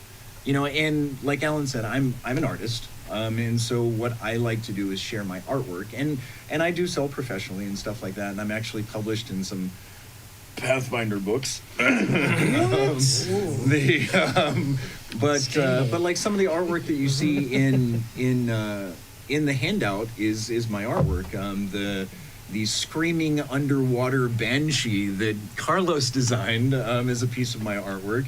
The aloof noble drow guy that Allan designed, that's my artwork. But the catch of it is, I'm a professional artist. I'm also a housewife. I'm a house husband. My fiance is a doctor, and I take care of our cats, and I do the laundry, and I do all the cooking, and I do all the yard work. We live on 1.6 acres of woods, so I always have a lot of yard work that I have to do. And I have, even though, and Allan, what do you do for a living? I'm a knowledge engineer in Silicon Valley. Yeah. He's not a professional gamer. What do you do for a living, Bryan? I'm a full-charge bookkeeper / finance person for my family's business. Carlos? I'm an engineer. There you go. Bryan, Mike. Probation officer. Well, there you go. And Anna's really the full-time producer. I can't ask that question. Living the dream. But all of us. I'm sorry, I have too much energy. I have to stand up. All of us do something different. What do you do for a living? Either. Yeah. What do you do?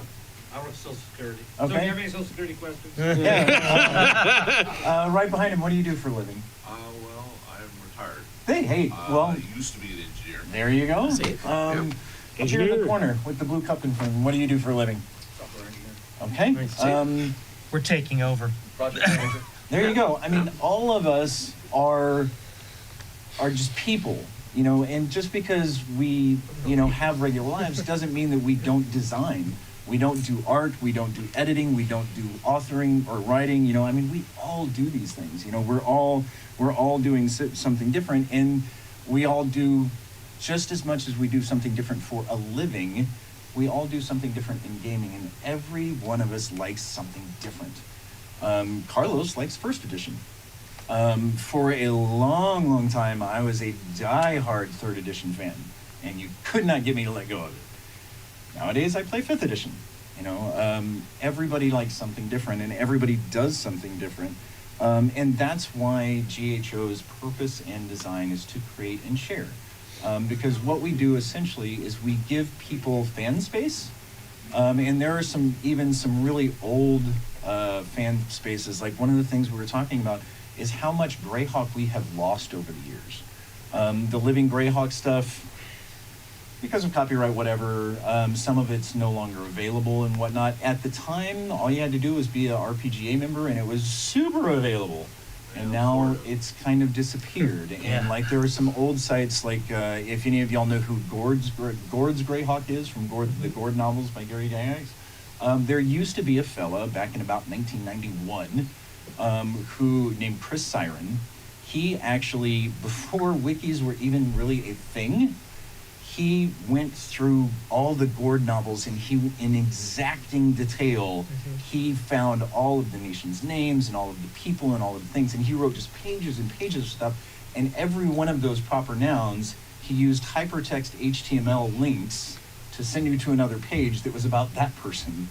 And he essentially created thousands and thousands of words wiki before wikis even existed. And then his site went down and disappeared. And nobody had seen it for years. And you could kind of troll through the Internet Archive, the Wayback Machine. You could find some of the stuff. And through networking, through all of our friends, through all of, through Greyhawk Online, the future of Greyhawk, and a lot of the stuff that we belong to, I was able to get in touch with Chris Siren, and he gave us permission to bring all of his stuff back. And so now Chris Siren is on Greyhawk Online, and he has pages devoted to his stuff. Russ Taylor is another one. I'm working on getting Russ Taylor's old site onto Greyhawk Online. My old heraldry site's still there. Yeah, Mike's. Allan's site is there and has been for years. The heraldry site is there. Mike's World of Greyhawk Comics and Castle Greyhawk Comics are also hosted there. We're kind of hoping that he will come back and do more comics for us at Greyhawk Online. We would like to see him there You'll see again. a comic inside the handout. There is one of his Yeah. comics, a brand new thing. We kind of teased him into making a new comic for us that's in the handout. But overdue. Especially the my cultists. notes closed. But so that's the purpose of Greyhawk Online. And lost things need to be found, kind of like Bryan was saying a little while ago. We've lost a lot of things, and we want to bring them back, and we don't want that to happen to y'all's stuff. Like people, I mean, at some point you had an NPC that you wrote on a piece of graph paper or whatever, and it accidentally got soda spilled on it at a game, and so you threw it away. After you used him, it wasn't a big deal, you threw him away. There are other people that would love to see that NPC before he had soda spilled on him. And the same is true of a lot of websites, and stuff, and we would love to see people... would love to see it, even though he has soda spilled.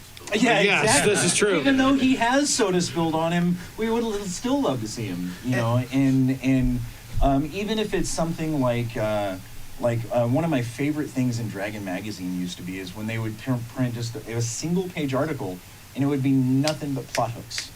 It would be like 100 plot hooks, and so if even somebody just wants to say, hey, I want to make a post and put, a random D20 table for plot hooks. Great. That is, Do it. I mean, just any of those things. And one of the other projects that we have in association with Greyhawk Online is the Greyhawk Wiki. And some of you may be aware of in previous editions, the Greyhawk Wiki was hosted by CanonFire.com.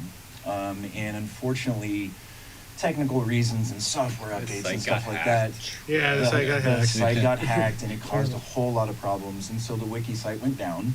And then there were 2 more mirrors for it over the years, and then those 2 eventually went down.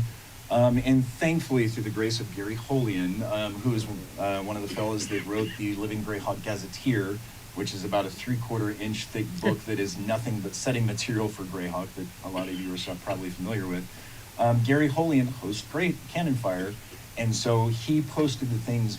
He got the wiki back up enough that that we were allowed to migrate all of the wiki content, so it's all live again. And I and several others have been every single day, with the exception of while I'm at GaryCon, every single day the wiki is being updated. There are brand new articles on it. There are brand new updates and tweaks and new formatting to old articles and stuff like that. And that is another form of creating and sharing. Each and every one of you has a favorite thing. You like Alyssa Fildor the or Blue. Primp or Philidor the Blue, or you like the Bandit Kingdoms, or you like Belvoir the Fourth, or you have something that you've probably read more than most people about that one tiny little thing. Or you created something about that piece. Or you created something about that piece. You read a whole bunch of research and you made it. And if you want to create something entirely new, you can put it on GHO. If you know more about it, like literally, you can go to the wiki, click a button that says edit, and you can add new stuff. Or fix errors. Yeah, that's a big one right there. Yep.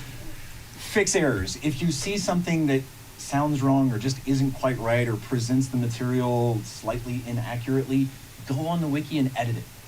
Or just put a sentence, or bold a line or italic it or whatever. At the very least, that's creating and sharing. At the very least, go to the discussion page on that page and write us a note and say, hey, I think this is wrong and here's why. Yeah, If you don't feel comfortable editing, we would love for you to feel comfortable editing, but it's a process. Baby steps. Yeah. Get in there, start doing. And there's and a lot of people are doing this creating and sharing, and like the example of the Earth Journal is and let me tell you, it's not just the Earth Journal that you're holding at the end of the con.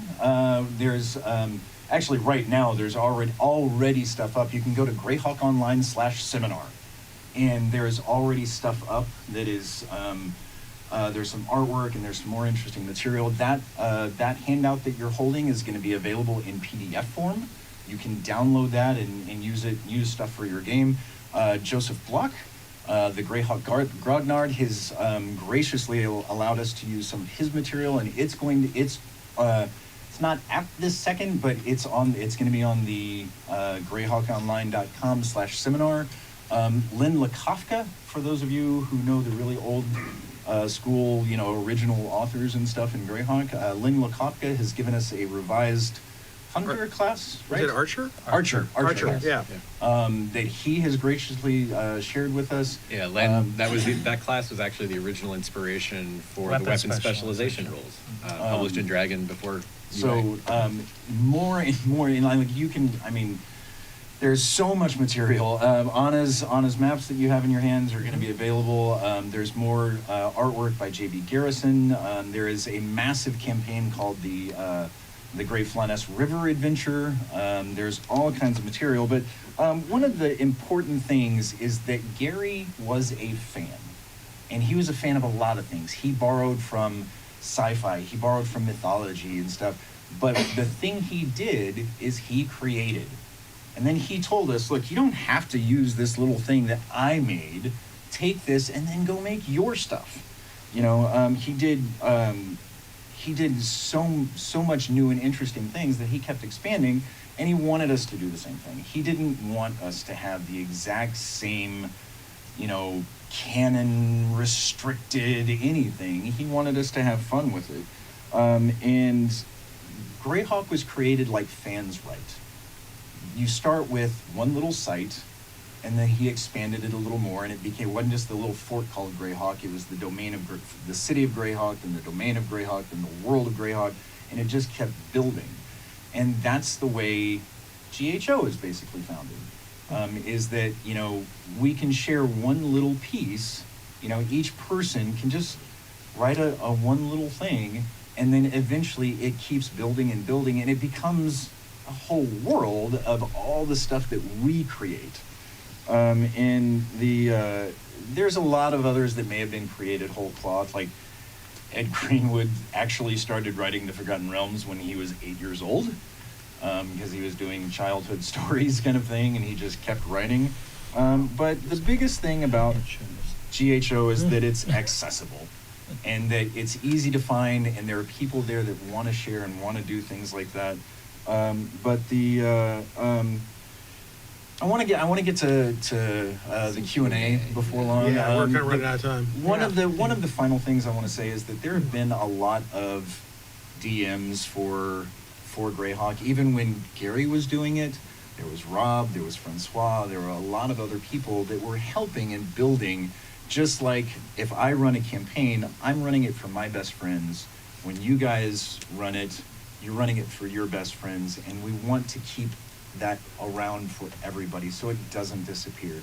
And Luke Gygax is actually doing a very good thing for us. As an example, he's recording this panel right now that's eventually going to be made partially for hopefully the D&D stream, but it's also going to be hopefully available online, on YouTube and stuff like that. We're recording this so that it will always be available, and we will always be able to share that with everybody else. So with that, I'm going to shoot it back to Allan, because we want to take some questions from you guys and see what y'all have to say. Yeah. This is more of a goober question, if you will. So you guys obviously love Greyhawk like the rest of us. What systems do you use when you play in your home campaigns? I can speak for myself. I'm a first E guy, although I also use the material for Unearthed Arcana. As a professional for Castle Entertainment, I have to keep in mind that the first edition experience is kind of weird in that I've noticed that when I run convention games, that not everybody uses Unearthed Arcana stuff. Not everybody uses even that conversant with Monster Manual 2 or Fiend Folio a lot of times. So sometimes you have to strip it down a lot. But in my home campaign, I use the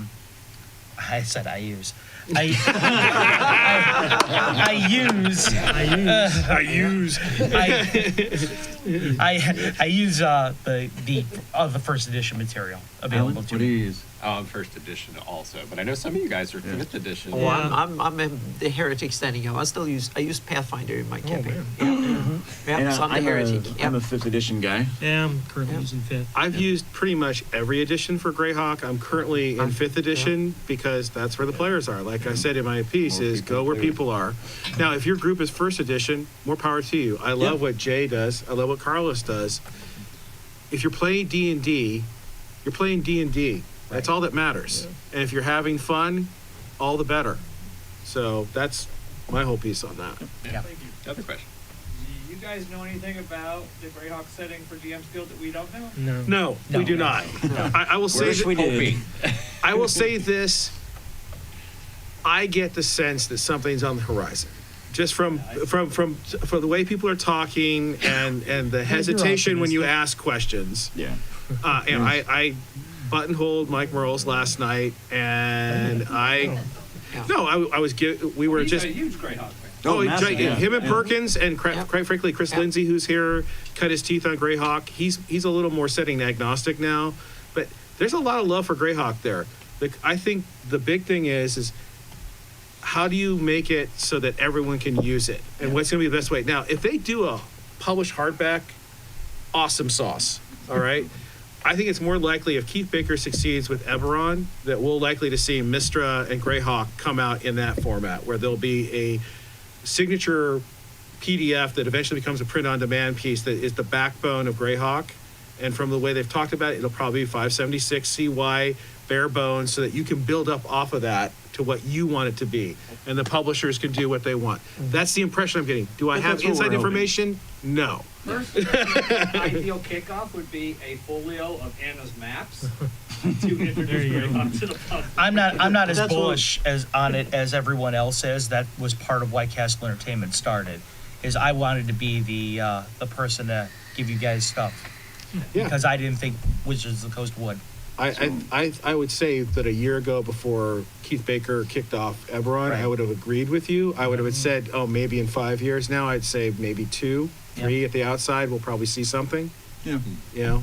So I have a question about living Greyhawk. Okay. Sure. And I was repping in Ohio for 3 years. I got a whole bunch of really neat stuff for my little Ohio piece that the groups would have, but it came to me in PDFs that had passwords on it and a sworn seal to not dissolve. Right, exactly. But I was wondering, is there's an effort somewhere underway to try and collect all those little pieces for places other than... There's no way to legally do it. There's not really. That exact content is now technically owned. Not technically. That content is owned by the authors. The Greyhawk IP is still owned by Wizards. The text of it is owned by the authors, so we can't use that content, and it's difficult for either of them to. But what we can do is, like, Casey Brown did an unofficial summary of the Bandit Kingdoms, and he published a book.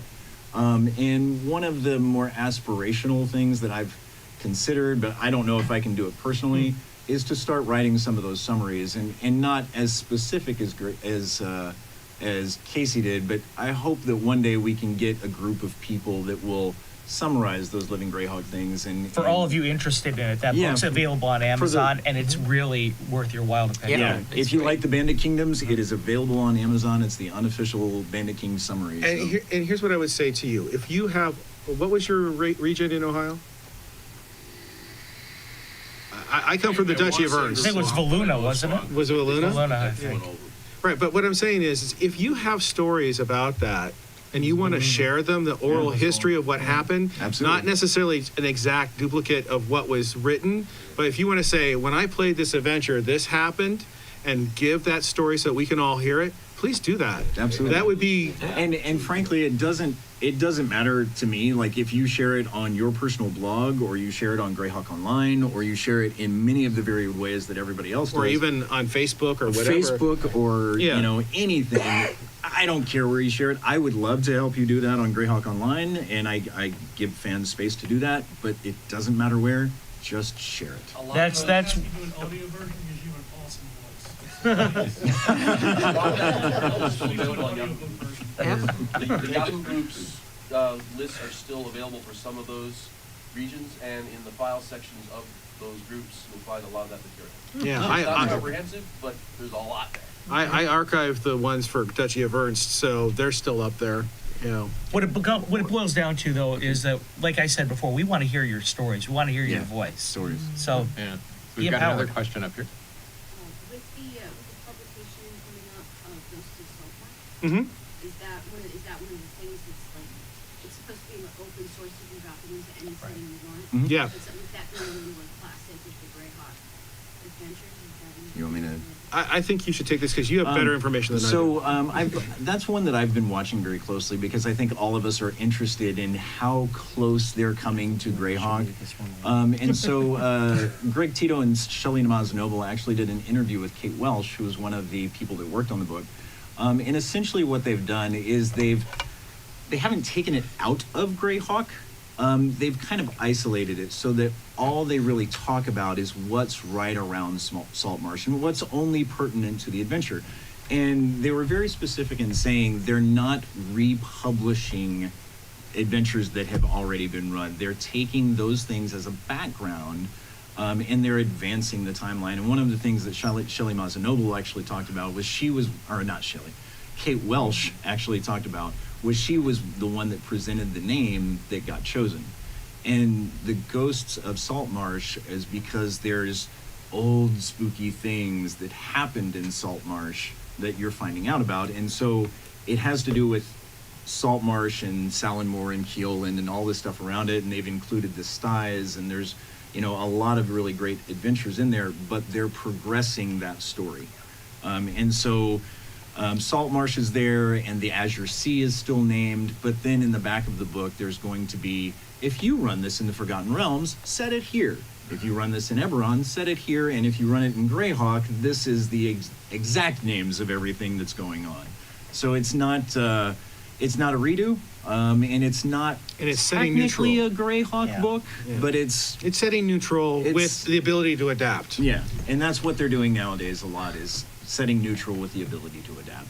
And do all three parts of that adventure. It's that and a whole lot more. And the stuff from Dungeon. Yeah, and there's stuff from Dungeon Magazine and a couple of other adventures and all. So. And I'm going to brace and extend your question here a little bit.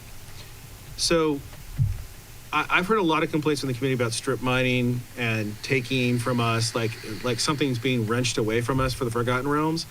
I'll say this. What's good for the goose is good for the gander. When Tome of Annihilation came out, I already started scheming of ways to adapt that right into Greyhawk and steal it right back. Absolutely. So you are not bound by what they publish. Take, embrace, extend, make it your own. If it's your own world or a Greyhawk, do it. Yeah. There are great ideas in everything that's published. I mean, I may not play first edition, but if I take something from Carlos and embrace it and extend it to whatever I'm running, good. Yeah, I guarantee that underwater screaming banshee that he wrote I guarantee I'm going to use that in my 5th edition. I apologize to everyone's PCs. No, you don't. You're a killer DM. Do you have another one? Yeah, kind of barring, setting some current realities aside, if you could wave a magic wand and you could have a wish for Greyhawk, what would each of you like to see? Wow. You could Wow. have to choose one, and or your concerns too. Wow, that's a pretty. I'll massive- go with mine. It's probably a little controversial though. No? Yeah, go ahead. for it. Start. I really loathe the Dragon map, the Dragon magazine annual Oh, the map Earth? #1. Yeah. Oh. I hate that map. I would Oh. prefer a different treatment of the map. An Anna's map? Yeah, I would like Anna to do it. Yeah, absolutely. But honestly, I just don't like that map at all. Different geography. I would like there also to be a little bit more attention paid to what's off the map that we know of. We've seen so many reprints of the Flaness and what goes on there. I love Greyhawk as much as anyone, but I'm interested. I want to know about what's off the map. I want to know what's beyond the Sea of Dust. Anybody else? Anna? Can I tie into that? Yeah. Because I've been thinking about this, as you know, the past 20 years, and since I've not done this bit, and I'm trying to think about how to go about expanding it. And my plan is to not, because I just agree, I don't like Zindia and Europe, and I think it's just, we have a planet, and I think it's just boring fantasy, so to speak. It's simply, I don't like to see a rehash of the real world in some simplified form. That's one of the caveats. The other one is that, we can see it here, I don't think anyone who kind of wrote and put these names on there even could conceive of how large these areas are. We're talking about countries that have been like the Sundered Empire and stuff. Each of these little countries, small countries, are bigger than North America or the biggest US. So they kind of don't make sense. And I can't think it's a waste of awesome areas that you can do adventures. So my approach when I will do this, and I will simply do the terrain. And I'll try and present as a rich and fantastic fantasy world with all sorts of different environments that you can simply name whatever you want and put whatever you want to have them in there. That will be my guiding line, so to speak. I will try not label it, but I want to see things like we don't have any large deserts in the Flannies. We have the Sea of Dust and we have the bright desert or the bright lands, but those are puny compared to even deserts in the real world. And so I want to put some fantastic locations, and I want to put some large areas of, especially like deserts are not there, and I want to see some more volcanoes, and I want to see a whole bunch of stuff. So If you're that- doing something different than the guy who got the hex maps of that whole chunk there out. You mean on Joseph that- Block? That would be Well, Joseph yeah. Block right there. And that was going to say, I don't That want to guy. contradict. Yeah, I It's don't all want- his fault. No, but I don't want to contradict Joe. Yeah, Well, I don't you know, want to and that contradict. actually- I want to build details to it without putting any labels on it, so Support to it, speak. yeah. That Yeah. actually To leads support it, into yeah. my answer for the question, is I'm a really big fan, number one, of Renee, the River Gypsies. I love the River Gypsies like there's no tomorrow. And I've actually written some articles that are available both on Cannon Fire and Greyhawk Online that use a Renee narrator that presents lore and stuff about the Renee. That would be one. But much like the others, I'm a really big fan of, there is a miniatures game version of D&D called Chainmail for a little while, and not the old Chainmail like from the 70s, in 3rd edition era, and it was set in Greyhawk, but it was set in far western Greyhawk, in the far western Auric, and I love the Sundered Empire like there's no tomorrow. And there's actually another part of it originally written by Francois Frodoval, who worked with Gary and actually lived with Gary for a little while. And I would love to, I import Francois' comic every year when it comes out, and it's called the Black Moon Chronicles. I would love to see the Black Moon Chronicles and the Sundered Empire incorporated with the rest of what we know about the Flaness. I don't want to just see it independently, developed. I want to see why the Flaness gods are affected over there. I want to see how the cultures interact. I want to see the entire thing made cohesive. And that's one of the things that Joseph Block did, is he made a map trying to make the entire thing cohesive.